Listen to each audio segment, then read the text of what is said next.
Osalie papa.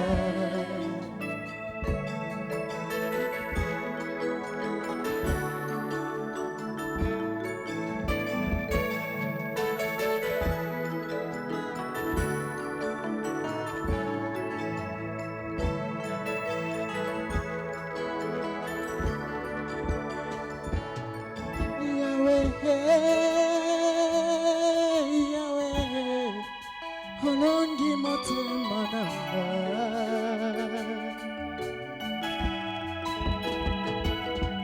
Yahweh, holongi motema nanga, holongi motema ya mosantu na Yahweh, holongi motema nanga, holongi motema ya moyenge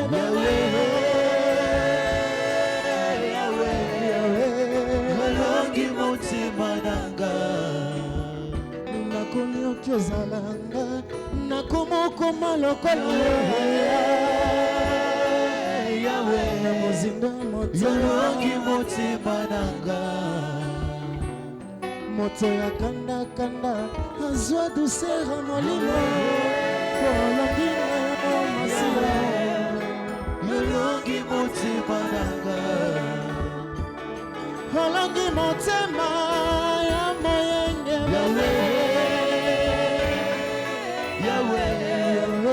holongi motema nanga, holongi motema ya mosantu na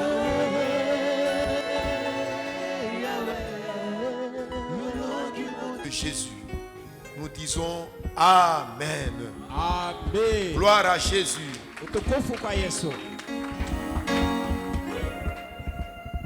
Alléluia. Amen. Ce matin, nous avons ce thème qui est si capital et qui est très nécessaire pour nous.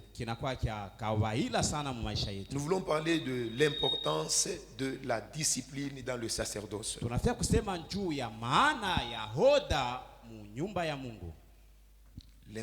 de la discipline dans le sacerdoce. Pour gagner le temps, et nous voulons lire. Nous n'allons pas parler des choses qui vont venir de nos pensées. C'est pourquoi nous voulons préférer beaucoup lire pour vous dire que c'est la parole de Dieu. Ça ne vient pas du pasteur, mais c'est la parole de Dieu. L'importance de la discipline dans le sacerdoce. On va nous faire la lecture dans deux textes. Le livre dans Juges, chapitre 13, 2 à 3, et puis l'évangile de Saint Luc, chapitre 1er, verset 15.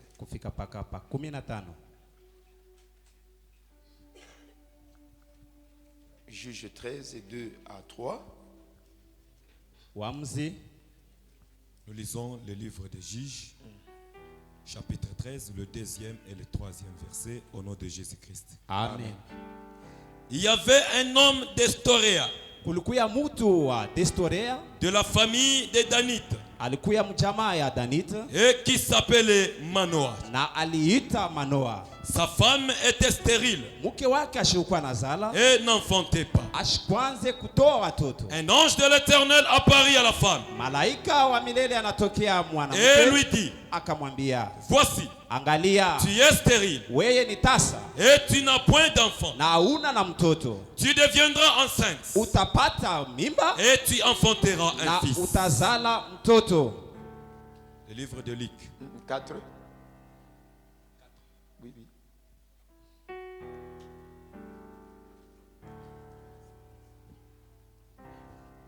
Vous allez arriver même jusqu'à 5. 4 et 5, nous lisons. Amen. Maintenant, prends bien garde. Ne bois ni vin, ni liqueur forte,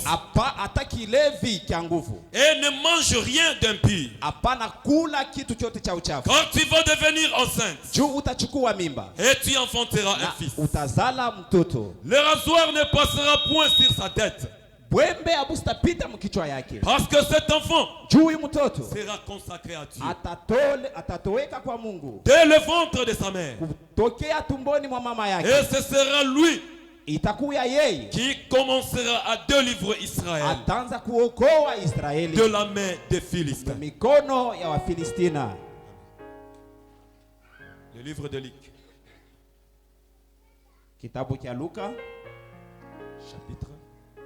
chapitre 1er, verset 15. Premier 15, nous lisons au nom de Jésus-Christ. Amen. Comme il sera grand devant le Seigneur, il ne boira ni vin, ni liqueur enivrante, et il sera rempli de l'Esprit Saint, de le sein de sa mère. Amen. Alléluia. L'importance de la discipline dans le sacerdoce.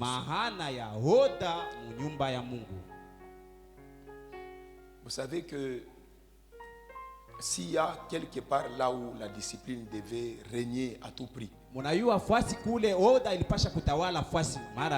c'est dans le sacerdoce, dans la maison de Dieu, là où s'est fait son œuvre. C'est là où la discipline doit avoir sa place de choix.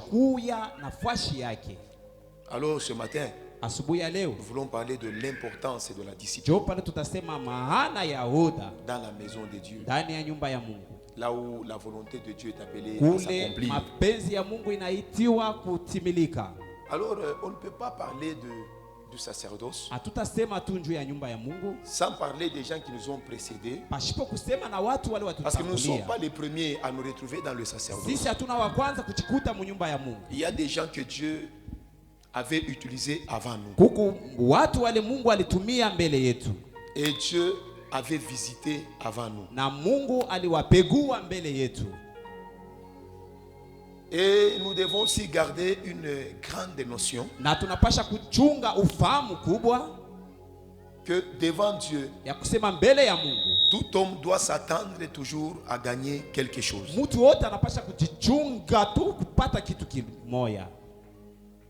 Parce que Dieu ne te laissera jamais tel que tu es. Quand tu viens devant de lui, certes il y a quelque chose qu'il va faire. On nous dit il y avait un homme, et cet homme s'appelait Manoah. Il était de la famille des Danites, l'une des tribus d'Israël. Mais on nous parle de sa femme avec précision. On nous dit que sa femme était stérile. Sa femme était stérile. Elle ne pouvait pas engendrer.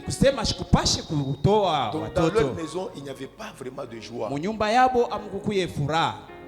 Parce qu'il y a une famille là qui manque des enfants, il y a toujours les inquiétudes. Alors Manoah, il a gardé quand même confiance en Dieu jusqu'au temps marqué, là où on nous dit, selon le passage que nous venons de lire, qu'un certain jour, un ange de l'Éternel apparut à sa femme.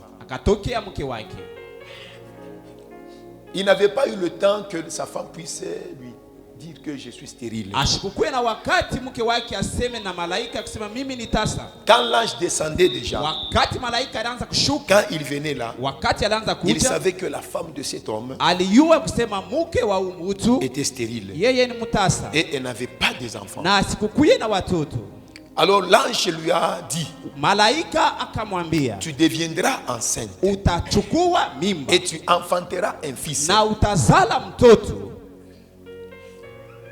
Alléluia. Amen. Vous savez, quand nous venons ici, Quand nous venons wakati tunakuja ici, hapa pa kanisa, c'est ça même l'importance de la discipline. jo maana ya hoda. Quand Dieu arrive quelque part, wakati Mungu anafika fashi fulani, il a la possibilité d'agir à l'immédiat. Eko na uwezaji ya kutenda mara moja. Mais vous savez ce qui retient Dieu? Mais unajua ni nini na mkokota Mungu dans ses actions? Mu matendo yake. C'est parce que Dieu le plus souvent quand il trouve un désordre, ni mara mingi kama Mungu anakuta fashi hapana hoda, que il arrive quelque part dans la vie de quelqu'un, il ne trouve pas la discipline. Anafika mu maisha ya mtu amuna hoda, ça retarde l'action de Dieu. Inakawisha matendo ya Mungu. Alors Dieu, il va prendre soin maintenant de préparer la personne à la discipline. Mungu atatayarisha mbele ule mtu kuhoda, pour lui permettre d'accomplir maintenant juu muruhusu atende sasa, en beauté ce qu'il veut faire. Atimize kwa vizuri ile anatafuta kufanya. Quand l'ange descendait là, wakati malaika anaanza kushuka, il avait en lui la volonté de Dieu. Alikuya ndani yake na mapenzi ya Mungu. Il savait que son Dieu aliyua kusema Mungu wake l'a envoyé anamutuma vis-à-vis de cette famille, ce couple là, anamutuma kwa ile parce que Dieu avait la bonne intention juu Mungu alikuya na dhamiri de leur donner un enfant. ya kuwapatia mtoto. Après avoir dit à la femme kisha kusema na mwanamke que le ciel connaît que tu es stérile, mbingu inajua kusema wewe ni mutasa, et d'ici là tu seras enceinte. Na mashiku kidogo hapa utachukua mimba. Donc tu vas concevoir. Utachukua mimba. Et tu enfanteras un fils, pas une fille, un fils. Utazala mtoto mwanaume. L'ange a déterminé. Malaika alisema mzuri. Avant même qu'elle ne conçoive. Mbele ya yeye achukue mimba. L'ange a déterminé même le sexe de l'enfant. Sema mzuri ata umri wa mwanaume. Parce que Dieu voulait bénir ce couple là. Mungu alitafuta kubariki ile josi. Au verset 4, ici on nous dit, maintenant prends garde. C'est-à-dire, quand Dieu se révèle, s'il trouve que la situation, vraiment l'état n'est pas favorable, il te prépare d'abord. Alors Dieu veut commencer la préparation. Il dit à la femme, prends garde, ne bois ni vin, ni liqueur forte, et ne mange rien d'impur. Alléluia. Amen. Parce que Dieu voulait visiter ce couple. Dans le terme que nous aimons, Dieu voulait bénir ce couple. Comme Dieu, il a besoin aussi de te bénir. Il a besoin de visiter son église. Et qui dit église, ce ne sont pas les choses que nous voyons ici. L'église c'est toi, l'église c'est moi. Notre assemblée, c'est ça l'église. Dieu veut nous faire du bien. Maintenant il nous dit, nous devons prendre garde.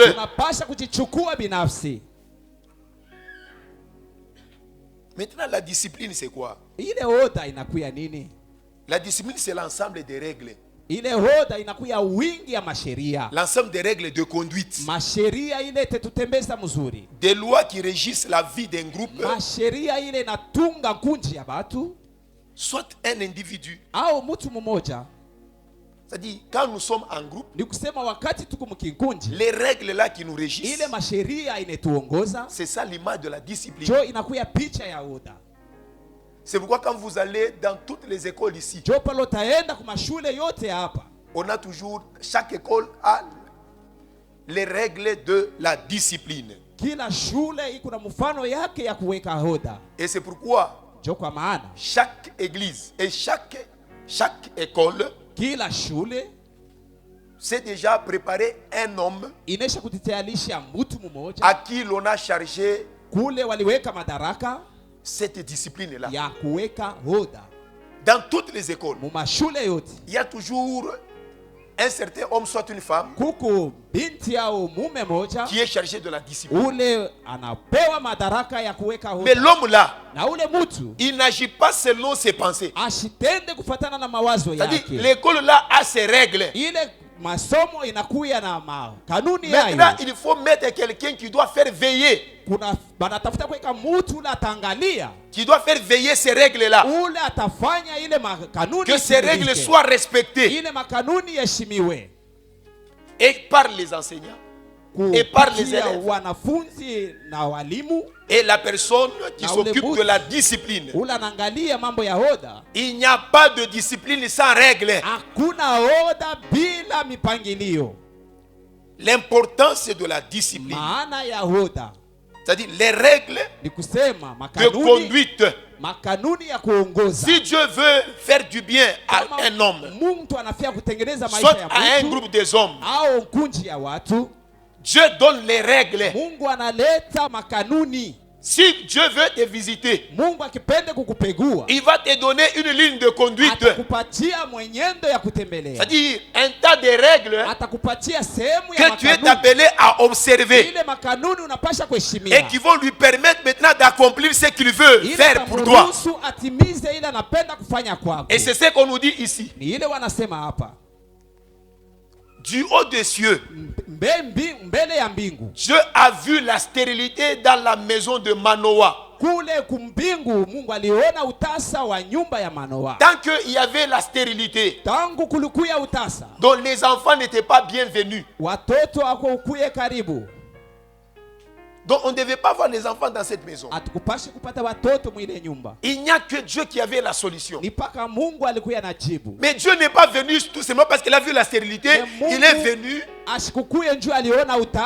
et il amène seulement l'enfant parce qu'il est Dieu. Non.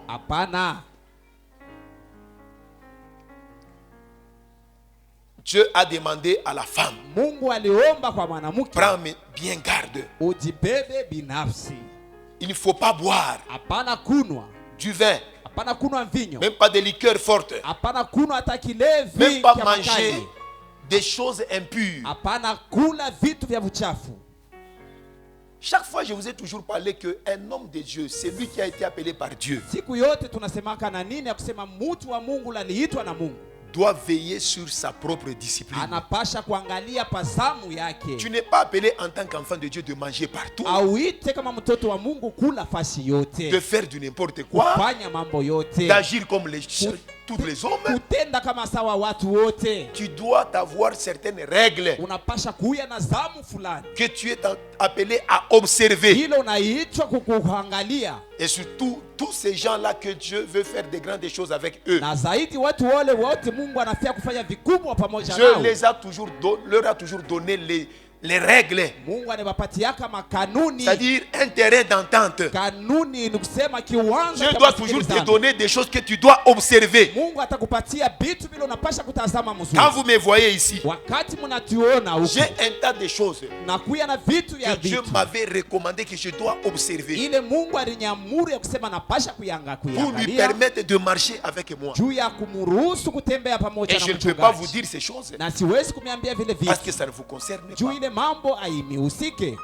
Ça me concerne.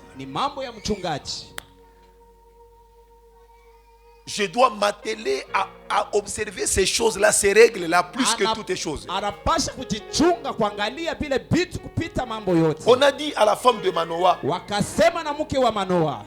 comme j'aimerais te bénir, d'ici là tu seras enceinte, mais je mets devant toi cette règle: ne consomme pas du vin, même pas de liqueur forte, même pas des aliments impurs, car tu vas devenir enceinte, pour permettre à cette grossesse-là de venir rapidement. Parce que moi j'ai l'intention de te bénir. Observe cette règle. Et tu enfanteras un fils. L'ensemble des règles de conduite. Il y a des règles qui concernent le groupe. Il y a aussi des règles que Dieu peut donner seulement à un individu. Alors, quand vous voyez cet homme-là observer, un homme qui observe les règles, kama unatazama ule mtu anachunga makanuni, c'est-à-dire quelqu'un qui obéit à ces règles là, ya kusema mtu anatii kuile makanuni, c'est cet homme qu'on appelle quelqu'un qui est discipliné. Ni mtu ule banasema wa usawa. Quand on parle d'un papa, ce papa ici, il est tellement discipliné. Kama nasema huyu baba, huyu mama iko na usawa. On ne parle pas de quelqu'un qui est discipliné pour rien, comme ça, en l'air, comme ça. Abaseme tu kwa mtu wa usawa kwa bure hivi. C'est parce qu'on voit qu'il est tenté d'observer certaines règles. C'est pourquoi même dans nos entreprises ici, nous ne pouvons pas aller à l'ICASI pour chercher des entreprises. Nous ne pouvons pas nous rendre à Colosie. Parce qu'ici sur place nous avons une entreprise de marque qui s'appelle le TFM. Est-ce que vous voyez comment est-ce que TFM règle ses agents?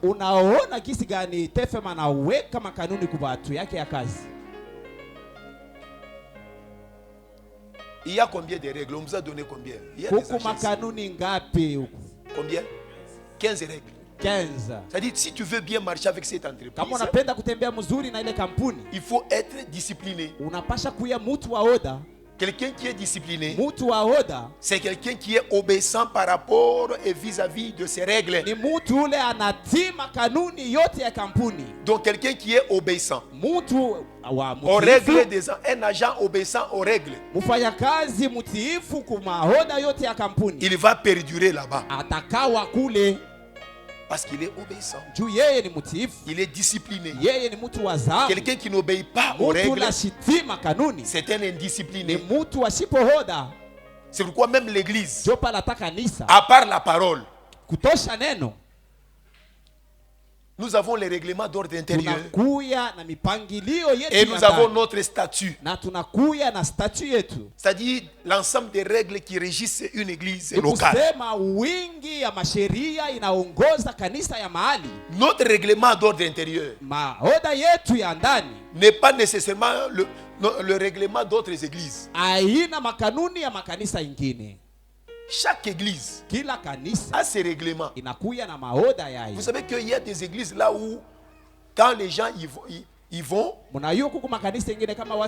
après l'écoute de la parole, ils commencent à faire l'adultère. Vous savez ça? Vous savez qu'il y a des églises là où les gens célèbrent nus. Quand vous venez, vous entrez dans quelque part, là où vous devez vous déshabiller, vous mettez vos souliers là-bas, vous mettez des robes là-bas, des pantalons là-bas, des vestes là-bas, et vous venez entrer dans le temple nu. Ça c'est selon leurs règles. Il y a des églises là où vous ne pouvez pas y accéder dans le sacerdoce avec des souliers. Il faut les laisser dehors. Ça c'est selon leurs règles. Et tout celui qui n'ôte pas les souliers face à cette église c'est un désobéissant. Et il est traité d'indiscipliné. L'important de la discipline dans le sacerdoce. Tu dois connaître les règles qui régissent votre église. Et tu dois savoir aussi les règles qui doivent te régir, toi, devant ton Dieu. Parce que Dieu ne peut pas marcher avec quelqu'un sur base du rien. Tous ces gens-là qui ont marché avec Dieu, c'était sur base d'un terrain d'entente. Donc ils s'étaient convenus. Israël, pour qu'il puisse bien marcher avec Dieu, Dieu a donné à ce peuple des lois, des recommandations, des prescriptions. C'est pour permettre à ce peuple-là de s'y conformer et de marcher selon ces règles-là pour que Dieu puisse leur faire du bien. Tu ne marcheras pas avec Dieu sans règles. Même pas avec des associations du monde. Vous avez même l'État. Toute association doit être agréée par l'État. Et l'État demande d'abord le statut. Et chaque statut est soutenu de ce que nous appelons le règlement d'ordre intérieur. C'est-à-dire l'ensemble des règles qui doivent régir cette association-là. Ça c'est maintenant au niveau de l'État. Il faut que l'État puisse aller sceller. Qu'on puisse aller notarier.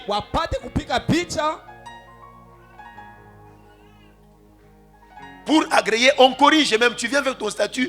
On voit là si ça ne va pas. On te fait retourner. Allez corriger tel pas. Donc la discipline est très nécessaire. Ce n'est pas la chose à négliger. Si l'État ne néglige pas la discipline. Des associations du monde ne négligent pas la discipline. Mais pourquoi certaines églises ont tendance à marcher dans le désordre? Oubliant que le Dieu que nous servons, c'est un Dieu de discipline. On a donné une ligne de conduite à la femme de Manoah. Que dès ce jour-là, elle ne devait pas prendre le vin.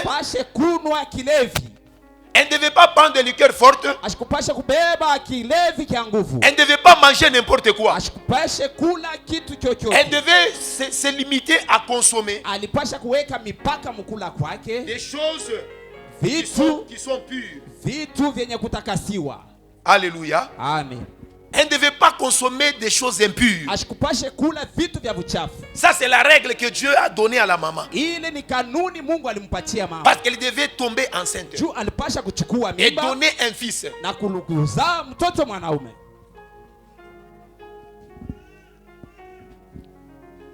Ici dans Luc chapitre 1er verset 15.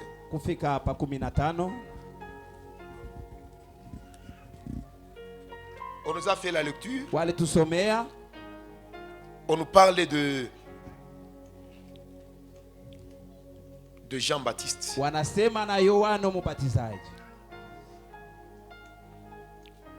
On nous dit il sera grand devant le Seigneur. Il ne boira ni vin ni liqueur enivrante. Et il sera rempli de l'Esprit Saint dès le sein de sa mère. Alléluia. Amen. Ici, on nous parle de quelqu'un qui n'est même pas né. Quelqu'un qui n'est pas encore né. Je lui donne une ligne de conduite à suivre, des règles à observer. Parce qu'en lui, Dieu investira ce que nous appelons le Saint-Esprit dès le sein de sa maman. Le Saint-Esprit devait être en lui.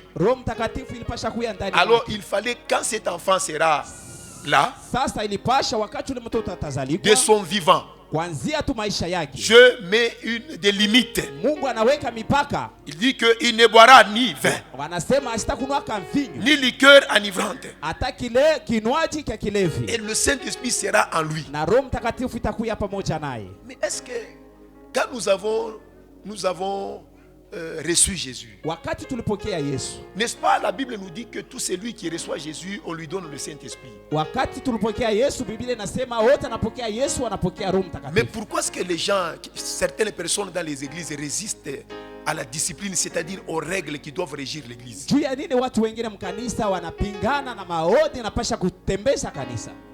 Dans l'église, l'église est conduite par le Saint-Esprit, mais régie par les règles. Et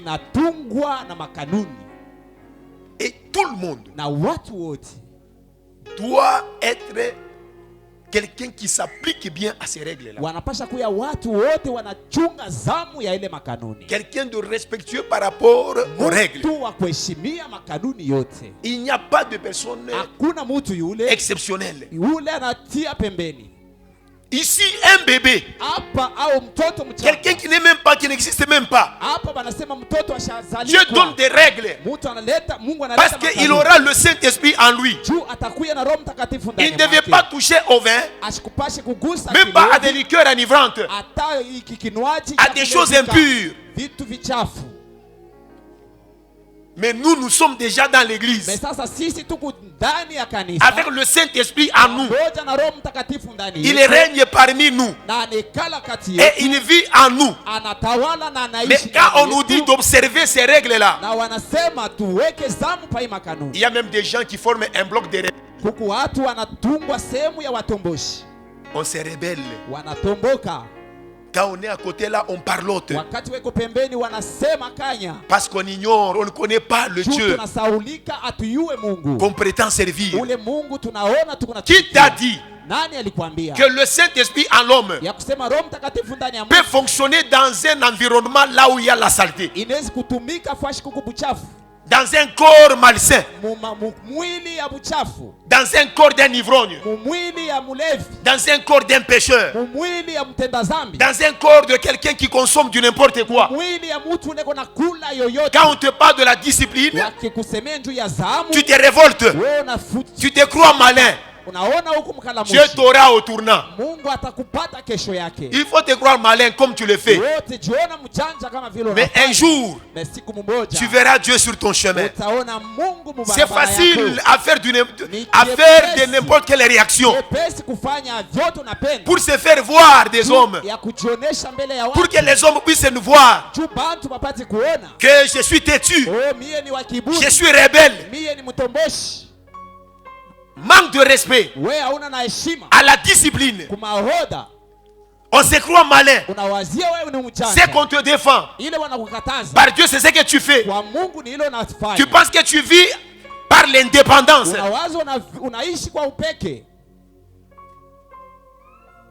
Tu n'es pas respectueux des règles. Et tu te crois malin. Mais tu trouveras Dieu sur ton chemin.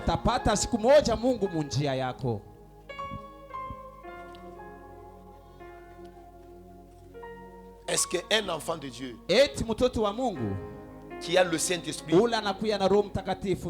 chaque fois il est dans la présence de Dieu, là où on lui demande de se repentir et on demande la présence de Dieu, est-ce que cet enfant de Dieu là peut se permettre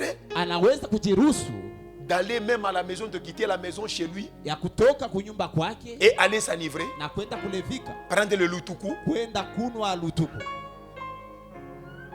des vins? Il y a même des chantres. Avant de prester, ils vous prennent la bière.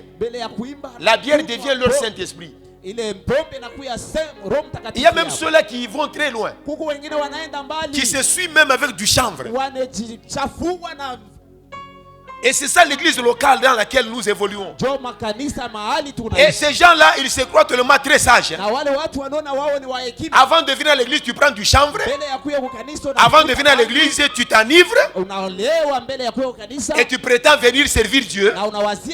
C'est lui qui a dit, je suis saint, vous aussi soyez saints. Et puis quand on vous reproche, vous prenez Dieu à la légère. Vous pensez que Dieu devient un ami. Vous manifestez même l'orgueil. Vous vous fâchez. Vous vous rébellez même. La têtutesse. Parce qu'à cause de l'ignorance. Mais Dieu, il est en chemin. Il vient. Dieu ne vient pas immédiatement.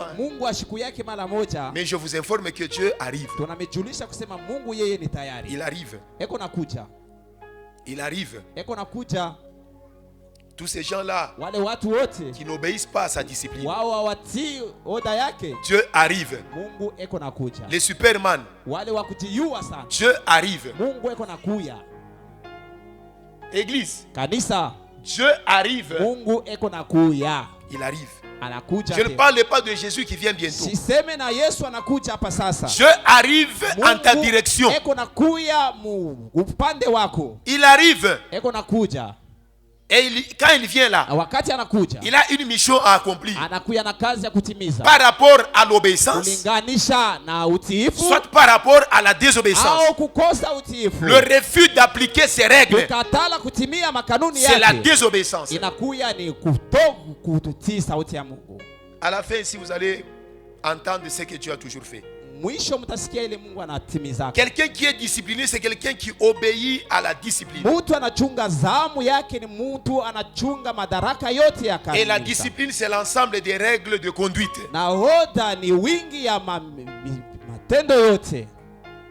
Nous avons trois couches. Trois mondes. Tunakuya na ulimwengu tatu. Le monde de Dieu, ulimwengu wa Mungu, le monde des anges, ulimwengu wa malaika, et le monde des hommes. Na ulimwengu ya watu. Les deux mondes ici, ima ulimwengu mbili, le monde des anges, ulimwengu wa malaika, et le monde des hommes, na ulimwengu ya watu. Pour jouir des bienfaits de Dieu, juu ya kufurahiwa na vizuri vya Mungu, il faut être discipliné. Unapasha kuya mtu wa oda. Un ange indiscipliné, malaika washipohoda, qui ne reconnaît pas ses limites, qui veut marcher comme il veut, anapenda kutembea vile anawependa, le monde de Dieu le rejette. Ulimwengu ya Mungu inamutupa mbali. Tout homme mtu yote indiscipliné, wasipohoda, et surtout toi qui as été choisi par Dieu, na zaidi wewe ulichakuliwa na Mungu, si tu manifestes le refus d'appliquer les règles de Dieu, kiburi ya kuheshimia mipaka ya Mungu, ne pense pas que Dieu va se plier devant toi usiwazie ke Mungu atatwanga goti pour faire de toi un homme indispensable. Juu akufanye mtu washibo kukemea. Il n'y a pas d'homme indispensable. Hakuna mtu anatiwa pembeni. Il y a des gens qui pensent que si je ne suis pas là, les choses ne vont pas bien marcher. C'est faux, je te dis. Il n'y a pas d'homme indispensable. Tu tombes dans l'indiscipline et Dieu te rejette. L'église est appelée à être disciplinée. Nous devons tous respecter les règles. Lucifer, quand il était tombé dans l'indiscipline, Dieu ne l'avait pas cajolé. Il avait rejeté. Il était précipité. On a changé même son nom. Il a été appelé Satan et diable. Toi aussi, si tu t'abuses à considérer que tu deviens une personne indispensable, intouchable, comme nous constatons la plupart des chrétiens qui prétendent qu'ils sont devenus intouchables, même s'ils font des bêtises. Il faut qu'on les laisse, qu'on les cajole, qu'on puisse les laisser prester, qu'on puisse leur donner la chair, qu'on puisse leur donner l'occasion de chanter devant les saints, malgré leur indiscipline. Ici, ça ne sera pas le cas. Nous sommes appelés à retourner à la marche disciplinée. Si vous voulez que Dieu remplisse tout ce que vous voulez là, il faut rentrer à la discipline. Alléluia. Amen. Et parmi les anges, nous avons tels que les 4 êtres vivants, les 24 vieillards, les archanges comme Michael, Gabriel. Nous avons les anges tels que les chérubins et les séraphins, ainsi de suite. Tous ces anges-là, ils ont des rôles à jouer. Ils n'ont pas de mêmes tâches. Ils n'ont pas été appelés à la même mission. Et chaque ange s'attelle à faire ce que Dieu attend de lui. Et ils reconnaissent que nous sommes les anges. Au-delà de nous, il y a un être supérieur. C'est pourquoi un jour, il y a quelqu'un qui voulait se prosterner devant l'ange. L'ange lui avait dit, garde-toi de faire cela. Un ange, il a refusé que les gens puissent se prosterner. Un homme se prosterne devant lui. Il dit, moi aussi, je suis un serviteur comme toi. Ça, c'est un ange. Mais nous, les hommes, nous voulons marcher selon l'indiscipline. Nous savons que la prosternation ne peut se faire que devant Dieu. Mais nous amenons les gens à se prosterner devant nous. Tout simplement parce que nous sommes indisciplinés. Nous ne voulons pas marcher selon les règles de Dieu. Nous voulons nous faire approprier même les choses qui ne nous appartiennent pas. Et tout indiscipliné dans le sacerdoce, il est toujours sanctionné. Mais même si les hommes ne parlent pas, même si le pasteur ne parle pas, tu tombes dans l'indiscipline, tu écoperas la sanction céleste. Pourquoi s'en prendre au pasteur? Lui, il fait que son rôle. Mais même s'il ne dit rien, ton indiscipline est là. Du fait que tu ne respectes pas les règles, tu ne peux pas corrompre Dieu. Même pas avec l'offrande. Même pas en soutenant l'œuvre. Mais tu commences, tu t'attardes et tu vis l'indiscipline. Il y a des gens qui pensent que comme je fais beaucoup de bien à l'église, c'est une façon de distraire Dieu de ne pas voir mes abus. On ne peut pas corrompre Dieu parce qu'on fait du bien à l'église. Tu fais du bien à l'église, tu dois apprendre à observer la discipline. Et nous les hommes de Dieu, Dieu vous a mis devant vous pour que nous puissions être des surveillants. Des gens qui sont là pour veiller sur vos vies, pour vous canaliser. Attention mon frère, tu arrives presque à la limite. Rentre un peu, ou sinon tu vas tomber dans l'indiscipline. Nous sommes là, nous vous aidons. Si nous ne vous aidons pas, qu'est-ce que nous allons perdre? On ne va rien perdre. Au lieu de s'occuper de mes enfants, mais je m'occupe d'une grande maman, un grand papa, un grand responsable, pour t'aider, te canaliser, pour que tu sois en bon terme avec ton Dieu. C'est pourquoi moi je m'étonne. Parce que les gens se rebellent et les gens ont tendance à se révolter.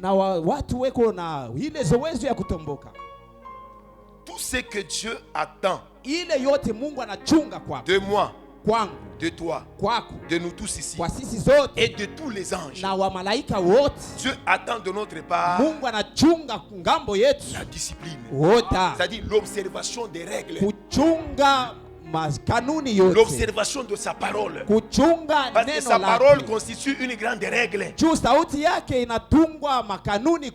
qui n'observe pas la parole est indiscipliné, parce qu'il n'a pas l'obéissance vis-à-vis de la grande règle.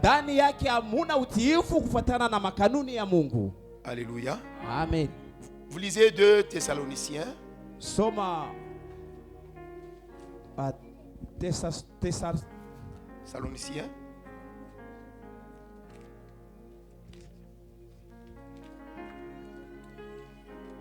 De Thessaloniciens 3, 6 à 7.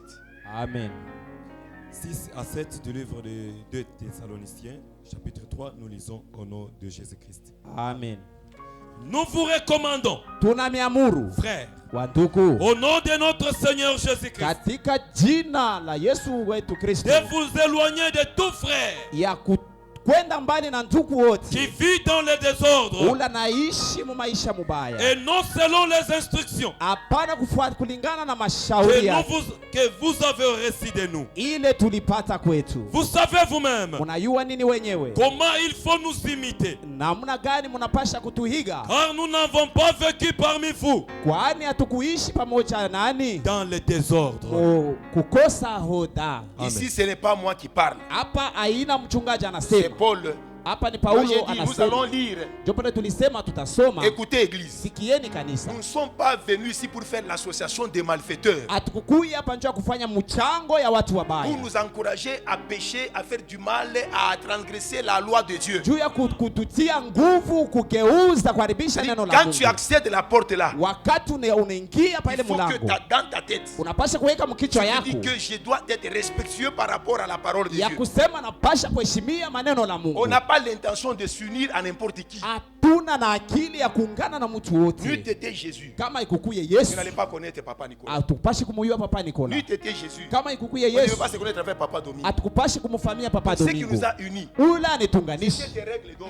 inakuya ni makanuni ya C'est la sababu, parole de Dieu. inakuya neno la Mungu. Mais maintenant, Sasa tout sikieni, celui qui ne respecte pas ces règles wote d'or, ula siheshimie hii makanuni c'est un ni indiscipliné, mtu wa kusipo un hoda, ni désordonné. mtu wa Est-ce que ces makufuru. gens-là, il faut les encadrer comme des serpents au milieu de Wale nous? watu tunapasha kuwachunga kama wanyoka kati yetu. La Bible dit non. Biblia inasema kamwe. Alléluia. Amen. C'est pourquoi quand quelqu'un se rebelle étant désordonné, Jo pale mtu kama anatomboka, au lieu que nous puissions l'éloigner, ole tumuweke pembeni. il a bien fait pour s'éloigner lui-même. Yeye alifanya mzuri ndio aende pembeni On mwenyewe. ne peut pas cajoler un désordonné Hatuwezi kubembelesha qui est mtu wa comme une makufuru. tomate pourrie dans le panier. Unakuya kama tomato ya kuoza Vous savez mkitunga. quand une tomate est en train de pourrir, Unajua kama tomate mmoja inaoza, quelle est la tâche du propriétaire du panier? mfanyakazi wa ile panya Qu'est-ce qu'il atafanya est appelé nini? à faire? Anapasha kufanya nini? Retirer la tomate pourrie, Atoshe ile tomate ya la kuoza, déclasser, la mettre à part. aiweke pembeni. On ne peut pas laisser des tomates pourries au milieu de nous. Kuacha tomate ya kuoza kati Ça, yetu. je vous dis, Ila tunawaambia au nom de Jésus, katika jina la Yesu, s'il y a de la chrétienté pourrie kuku Bukristo bwa kuoza qu'on ne peut pas encourager. hatuwezi kutia moyo. Alléluia. Amen. Et nous vous recommandons, frère. Tunawaamuru ndugu, Il parle au nom de notre Seigneur Jésus anasema mjina ya Yesu Kristo de vous éloigner ya kuenda pembeni de tout frère na ndugu yote qui vit dans le désordre. ule anaishi muzambi. Quelqu'un qui est dans l'église, Mtu eko mkanisa qui a la possibilité de voir une maman dans l'église, eko na uwezo ya kuona mama mkanisa, il connaît bien que cette maman est de l'église. anayua pia huyu mama ni wa Cette mkanisa, sœur est de l'église. huyu dada ni wa Il y mkanisa. a des choses que dans l'église on ne peut pas tolérer. Huku vitu bila tuwezi kuvumilia. Bien aimé, Ndugu mpendwa, quand nous voulons entretenir les gens, wakati tunafia kuchunga les faiblesses watu, des gens, kuchunga udhaifu ya watu, on peut tolérer. tunawezi kuvumilia Au début de quelqu'un qui est au début. kumwanzo ya mtu yule akingali Nous avons des serviteurs ici. tuko na watumishi hapa. Vous savez, quand nous voyons même l'un d'eux Kama tunaona hata mmoja kati yao s'enivrer, analevika, on peut même le chasser de l'église. tunaweza hata kumwandama mkanisa. Nous devons être une église disciplinée. Tunapasha kuya kanisa ya hoda, Toutes les églises indisciplinées, makanisa yote ya shipo là où hoda, le mal est toléré, kule bubaya bunavumiliwa, ce sont des églises là qui ne grandissent pas. ni makanisa haikomeye. Parce qu'on s'appuie plus sur les Juu hommes tunaambatana kwa au lieu de s'appuyer sur Dieu. mbele ya kuambatana na Mungu, Au lieu de craindre Dieu, mbele ya kuogopa mais on Mungu, craint les hommes. tunaogopa watu. Ce sont les hommes qui commencent à faire la loi Ni dans watu l'église. wanaanza kufanya sheria mu kanisa, Et Dieu n'aime pas ça. na Mungu ashipende Une vile. église respectueuse, Kanisa ya c'est kujiheshimia l'église qui doit mettre tous les hommes à leur place. ni kanisa inapasha kuweka watu wote muoda yao. Quelqu'un qui fait les abus, Mtu anafanya makufuru, qui drague une femme d'autrui, anatafuta mtoto wa benyewe, ce sont des gens, des personnes là qu'il faut chasser. ni watu wale tunapasha kufukusha Avec leur ordure là, leur saleté. bubaya buchafu On bwabo. ne peut pas tolérer de telles bêtises. Hatuwezi kuitika ile mabitu Dans le bibaya sacerdoce, ndani ya nyumba ya Mungu. il est saint. Yeye ni Nous mtakatifu, aussi, nous devons être saints. na sisi tunapasha kuya Il watakatifu. faut éloigner tous les mauvais éléments. Tunapasha kutosha mbali watu wote Les wabaya, frères dragueurs de filles, ndugu wale watomboshi ya wadada, il faut les éloigner. tunapasha kuwatoa mbali. Tu as oublié ou bien c'est quoi? Unasaulika au ni nini? Tu as ignoré ton objectif. Unasahau kifukushio chako. On vient à l'église pour avoir la vie éternelle. Tunakuwa kanisa njoo kupata maisha ya milele. On ne vient pas à l'église pour venir draguer les jeunes filles. Kanisa njoo kutafuta mabinti. Ou bien chercher les femmes d'autrui. Kutafuta bibi. Ou bien montrer combien on ne craint pas Dieu. Kuonesha jinsi kana tuheshimie Mungu. Parce qu'il y a des gens qui sont tellement têtus. Ils veulent se faire voir. Eux n'ont pas le respect de Dieu. Quelqu'un qui peut venir à l'église est ivre. Il prie même. Il parle même en langue. C'est la langue qui nous fera entrer au ciel. Il y a des hommes abominables. Et lui et sa langue. L'abomination. Et lui et sa prédication. Abomination. C'est qui valorise le ministère. C'est la dignité de la personne.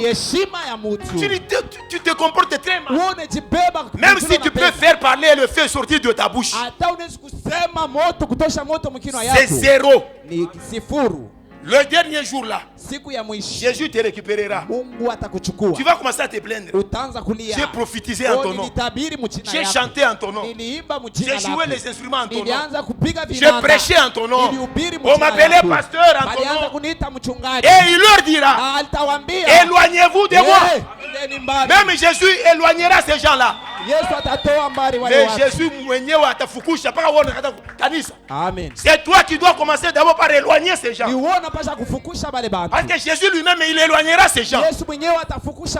Malgré leur prophétie, malgré leur prédication, malgré tout ce qu'ils feront là, Jésus les éloignera.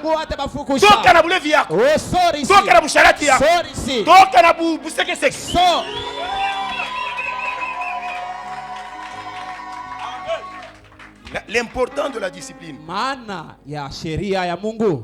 c'est là où Paul dit, vous savez vous-même comment il faut nous imiter. Tu viens dans l'église. Est-ce que ton pasteur prend la bière? Est-ce que ton pasteur prend la bière? Mais pourquoi est-ce que toi tu prends la bière? Est-ce que ton pasteur est derrière le fond de pluie? Pourquoi toi tu viens à l'église avec cette mauvaise tendances? Je vois Paul dit, vous savez vous-même comment il faut nous imiter. Il faut imiter ton pasteur.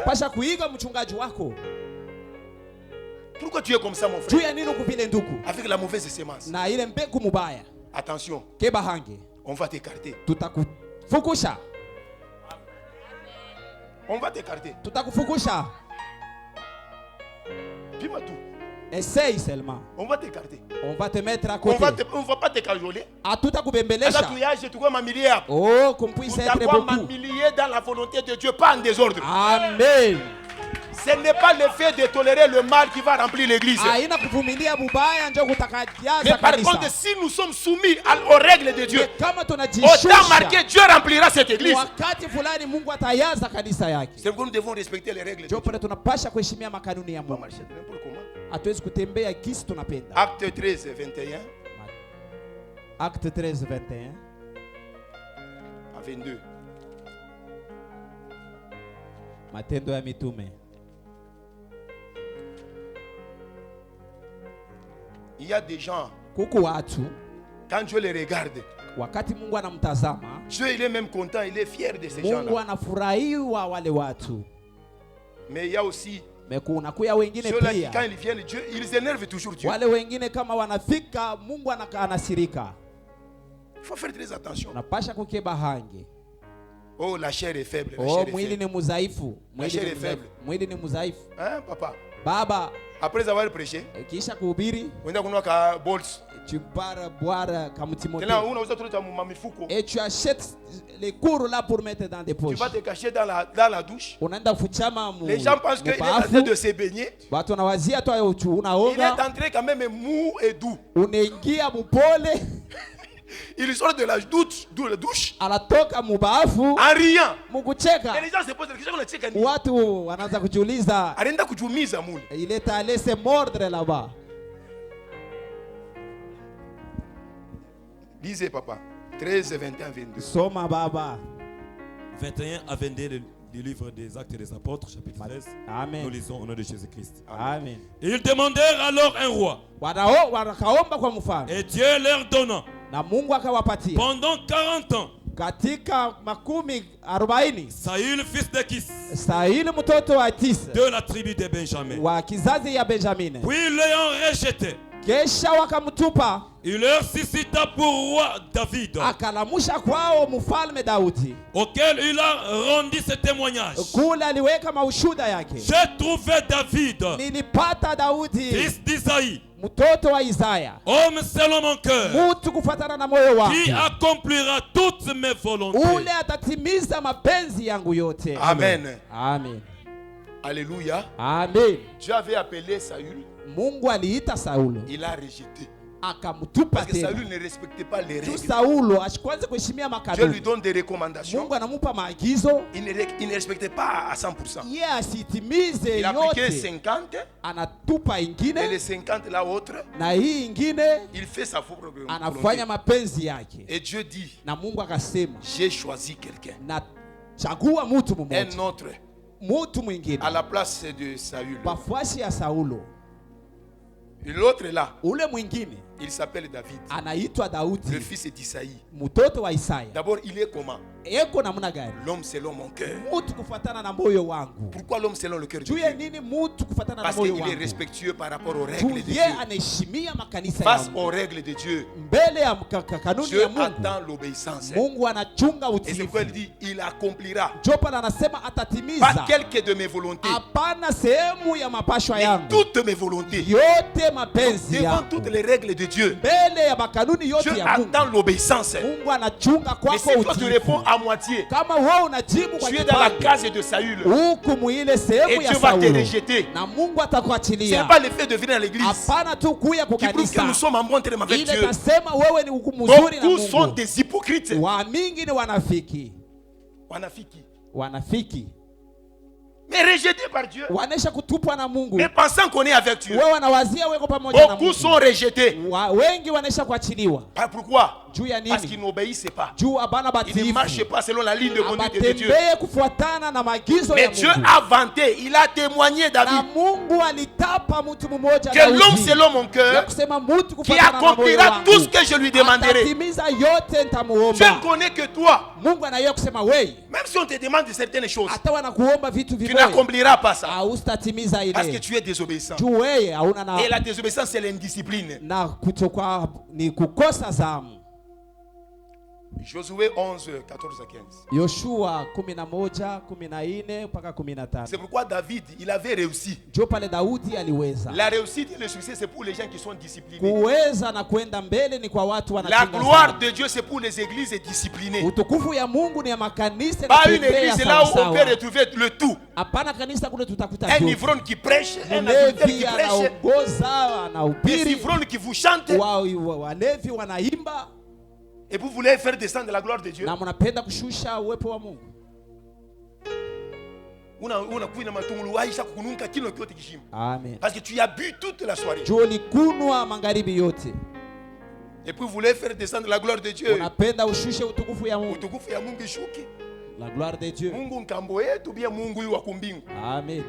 Ah, banduku. Faut qu'on gopa Mungu. Amen. Lisez papa. Soma. Josué 11, 14 à 15. 14 à 15, nous lisons au nom de Jésus-Christ. Amen.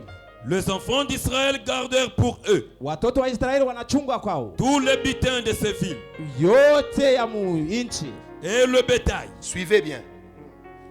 Et le bétail. na wanyama, Mais ils frappèrent du tranchant me wakapiga kwa mupanga de l'épée tous les hommes ya mupanga watu wote, jusqu'à ce qu'ils les aient détruits, pale wakaacha yote naribika sans rien laisser bila kuacha hata de kitu. ceux qui respiraient. Kwa ile ilianza kutoa pumuzi. Josué exécuta les ordres de l'Éternel à Moïse, Yoshua akaweka maagizo yote ya wa milele à Moïse et son serviteur. kwa Musa mtumishi wake, Et de Moïse à Josué, na kwa Musa kuna kwa il ne Yoshua négligea rien hawakupegue kitu de tout ce que l'Éternel avait ordonné kwa à Moïse. yote wa milele aliamuru na Musa. Amen.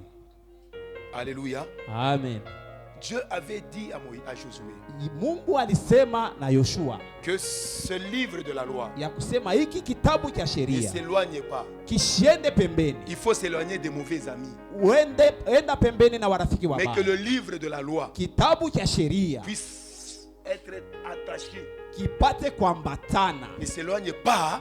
kishiende pembeni na kinwa yako, Et que ça soit sujet de quoi? De méditation. kikuye kishina.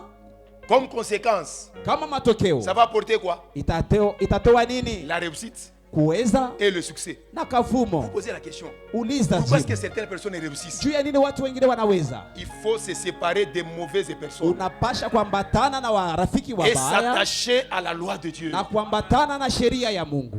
Quand vous appliquez la loi de Dieu, Wakati unatimia shauri ya Mungu, unatii shauri ya elle vous Mungu, donnera le succès et la réussite. itamipatia Josué a utawala na réussi. kuweza. Il Yoshua a réussi. aliweza, Il a eu du succès. alipata kavumo.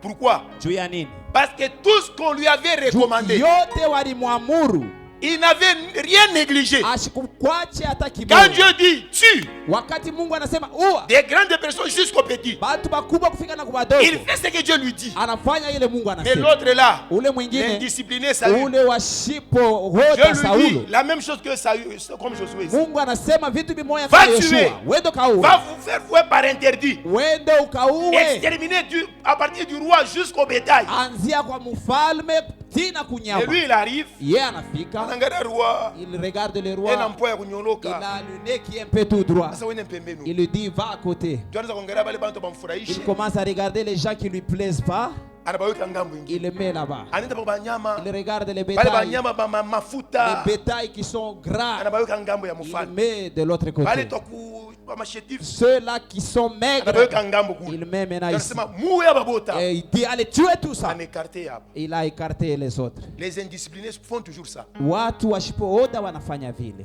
Ils ont du mal à obéir. weko na kigumu ya kutii. C'est-à-dire un indiscipliné c'est quelqu'un qui n'obéit pas aux Ni règles. kusema mtu ashipooda ni ula shitii, ana na utiifu. Alléluia. Amen. Alors les gens peuvent dire ah, Watu wanaweza kusema pasteur encore makari, est-ce que Oh, ni makari? Shina makari. le pasteur est devenu vraiment terrible. Les Non, gens il qui n'est pas peuvent dire que méchant. papa iko makari ni bakunyumba. Ah, les gens Parce qui que peuvent dire papa est kunyumba méchant, c'est... niko naongoza nyumba selon ma règle yangu. Ah, oh. Mais À la à l'église, maison, je suis en train À de l'église, conduire. je me cache dans la grande règle d'or de Dieu. Mukanisa nafuchama mukitabu cha dhahabu Et- cha Mungu. Et quand je parle, Na wakati nasema, ce n'est plus moi qui parle. haina mimi nasema, C'est Dieu qui vous ni parle. Mungu anasema na Si nini. toi tu me vois moi, Kama wewe unaniona tu es tenté mimi de pécher. huku nafanya dhambi, Parce que je n'engage pas ma personne ici. mishiweke bumutu bwangu hapa. Il ne négligea rien du tout Ashikupuze hata kitu kimoja. de tout ce que l'Éternel avait ordonné. Kwa yote Mungu aliamuru kwa Un homme Musa. discipliné n'a pas la négligence. Mutu wa oda ashina na Il est là, veillant. eko pale Il voit kuangalilisha. qu'est-ce qu'on a dit, Ashina na qu'est-ce qu'on a udhaifu. parlé, Walisema qu'est-ce que nous nini? sommes appelés à faire. Tunaitwa kufanya nini? Et il exécute. Na anatimiza. C'est pourquoi cet homme avait Jo réussi. pale huyu mutu aliweza. Maintenant, nous voulons voir Tunapenda kuona l'attitude d'un ange discipliné. Même les anges. mwenyendo ya malaika mwenye kuya Il y a, na même hoda. il y a eu des anges indisciplinés Kuku kuya na wa malaika wasipohoda. qui ont quitté le ciel, Walitoka kumbingu qui ont venu engrosser les femmes ici sur la terre. na wanakuya kujaza wanamuke pa Est-ce dunia. qu'un ange peut faire ça? Malaika anaweza kufanya vile. Du haut des cieux, Huku kule kumbingu, ben atamania banamuke. il regarde les filles qui sont sur la Banashuka terre. sa- ma règle ya Mungu inapita. Ils ont descendu en disant les commandements de Dieu Hii vraiment. beauté, Cette beauté, hatuwezi kuiacha. nous on ne peut pas laisser ça. C'est l'indiscipline. Ni kukosa zamu. Quand on fait des choses qu'on t'a défendues, c'est l'indiscipline. Ukifanya vitu bali ukataza ni Ton kukosa père te zamu. dit, pendant le temps des études, Babako anakuambia wakati ya il majifunzo faut fermer votre poste téléviseur napasha kufunga et se kionesho kienu concentrer aux études. na kusoma mumaga. Mais le père n'est pas là. Baba anako, On fait la petite maline, là, unafanya le bule petit malin. bukalamushi, On ouvre, unafungula on est tenté de prêter oreille. huku nateka Quand on sikio, entend seulement la barrière, ukisikia tu bouger, mlango inatenka, on ferme. unafunga Ça mbio. s'appelle l'indiscipline. Ni kukosa hoda, Manque d'observation des règles. kukosa heshima, autimize makanuni yote. Même les anges. Hata wa malaika Juge 13 à 19. Waamuzi 13 mpaka 19. Ici on nous parle de Manoah. Hapa wanasema juu ya mtu wa Manoa. Vous allez seulement lire à la maison. 13 à 19. Amen. Oh, ici il y a une attitude disciplinée d'un ange. Hapa peko mwenyendo ya zamu mzuri ya malaika. Quand l'homme était convaincu wakati mtu alitikia que c'est l'ange de ya Dieu, kusema huyu ni malaika wa Mungu, il lui demande, akamuomba, est-ce qu'on peut te retenir, tunawezi kukuchunga qu'on aille faire la nourriture? juu twende tukakutayarishie chakula. L'ange lui a dit, Wa malaika akamwambia, même si vous amenez la nourriture, hata mnaleta chakula, je ne vais pas prendre ça. mimi sitakula, Je ne vais pas manger. mimi sikukuye kulia. Sasa wewe fashi wote manyumba yote Mais là toi tu vas, tu manges partout. Malaika anakatala kula. L'ange a refusé de manger. Même Daniel, Mais ata Daniel dans la maison du roi, munyumba ya mfalme il avait refusé certains mets. alikatala vitu vingine. Sasa wewe unatokea wapi? Tabia inatokea wapi mama? Amen. Tu passes partout. Wewe unapita kwa shio. Wewe kupresenter combo. Toi c'est du mal qu'on te présente seulement avec gombo. les poissons salés. Na hii tukitoyo. Wewe quoi? Ah, pour toi tu l'as emporté. Ah, le temai zamani. Si vous étiez où? Toi tu peux penser que c'est normal, ce n'est pas normal. Sois discipliné. Tu ne pourras jamais bien marcher avec Dieu si tu marches avec l'indiscipline. Il faut bien traiter ta propre vie. Alléluia. Amen. Un homme de Dieu ne peut pas manger en désordre. Ne pensez pas que c'est au nom de la confrérie. Même chez le pasteur, il faut toujours manger. Mais il y a aussi des pasteurs sorciers. Ça ne veut pas dire que quand quelqu'un il exerce un ministère, il est très saint. Combien de pasteurs ont possédé, ils ont fait posséder les fidèles? Il est dans des histoires. Il enseigne avec négligence. Ah, ça non. Pourquoi? Pour induire les autres en erreur. Écoutez bien aimé, sois discipliné. Écoute ce que Dieu t'avait dit. Qu'est-ce que Dieu t'a toujours dit? Même moi ton pasteur, quand je te dis quelque chose qui est contre ce que Dieu t'a dit, il y a eu un jeune prophète qui était mort. Dieu lui dit des choses, une ligne de conduite. Avant d'aller à mission, il accomplit bien sa mission. Au lieu de respecter ce que Dieu lui avait dit, un autre grand prophète et vieux prophète, il arrive, il lui dit le contraire. C'est pourquoi Paul dit, même si un ange peut quitter le ciel et vous dire le contraire de ce que moi je vous enseigne, bien aimé, qu'il soit anathème. Oh Zana. Oh Zana. Dans le domaine de la foi, bien aimé, il n'y a pas la négociation. Attache-toi à ce qui est vrai. L'ange a dit, même si tu amènes la nourriture, je ne vais pas manger. Je ne vais pas manger. Mais qu'est-ce qu'il a dit? Mais ce que je t'ai dit, tu peux prendre cette offrande-là et faire l'holocauste. Pas pour moi, mais pour Dieu. Et cet ange, qu'il soit béni. Mais dans les églises, combien d'enfants de Dieu, surtout comme si seulement il commence à parler en langue, Amen. Il commence à imposer la main. Et puis imposer la main, peut-être là, ce n'est pas du tout très grave. Mais il faut attendre qu'on puisse te donner la permission. Mais ce qui est très grave, on commence à prendre même les offrandes. Vous savez que Dieu peut utiliser n'importe qui pour apporter la solution dans l'église. Mais ce n'est pas cette personne-là par laquelle la solution va venir. Il va et a le droit maintenant de prendre l'offrande. J'avais dit ici, chantre. Quand vous venez ici, vous chantez.